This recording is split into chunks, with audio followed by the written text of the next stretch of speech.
I didn't know anything about the stuff I'm going to talk to you about now. I literally knew nothing about any of this. I didn't even know what a stock option was at 18, right? So you're literally way ahead of where I was at 18, if you're hearing this, right? But I just knew I wanted freedom. I wanted something other than what was laid out for me.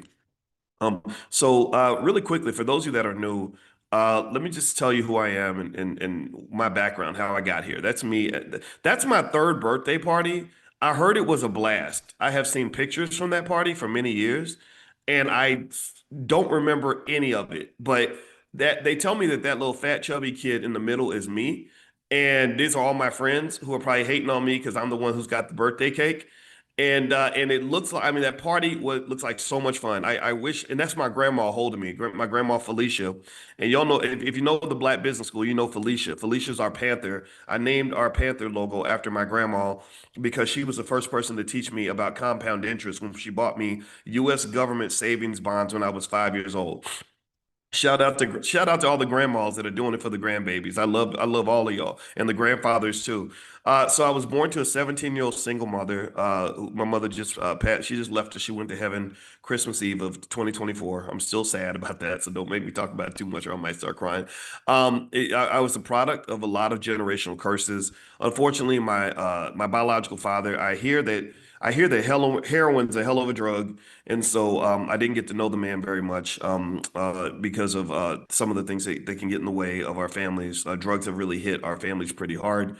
I call myself a former slave. I used to have a dream job where I made six figures. My first job at Syracuse University when I joined the faculty was I made $115,000 a year, and that was in 2001. And I thought that was the most money in the world, which it was. But I realized soon that my dream job wasn't quite a dream, that it was just sort of an introduction to a higher level nightmare, right? I was just instead of being the bottom slave, I became the top slave, but I still felt uncomfortable going to work every day.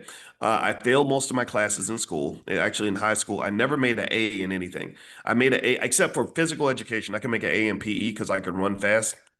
But I never made A's in stuff like history, English, math. I never made one single A all through elementary school, high school, or middle school. So don't give up on your kids. Like some of you got genius kids who just don't fit into a system, right? So what you got to do is find a space that's going to activate the greatness of who they are. And so that was for me. And nobody activated me. So I didn't realize what I could do until I got to college. When I got to college, things changed. I was a single father at the age of 18. I mentioned that. I learned about racism at an early age. I grew up in a place called Louisville, Kentucky, where at that time, I just had a subtle understanding that if you're black, there's certain jobs that you're not going to get. There's certain opportunities you're never going to get. For example, my first job was working as a in the kitchen at a place called the Hungry Pelican, a really great seafood restaurant. And in that restaurant, I always knew that the white girls would be the ones who could work up at the counter and stay clean and take orders and all that and handle the money. I would always be in the kitchen and washing dishes, and I would come home and I would be covered and drenched with nasty, stinky fish water. And my mother, I would stink so bad, my mother didn't even want to let me in the car, right? But that was the job I got, and I just sort of grew up understanding when you're black, you get the stinky fish water job. You don't get the nice, clean cash register job, right? So that was life. And since that time, I've become obsessed with black wealth, black family, and the black community.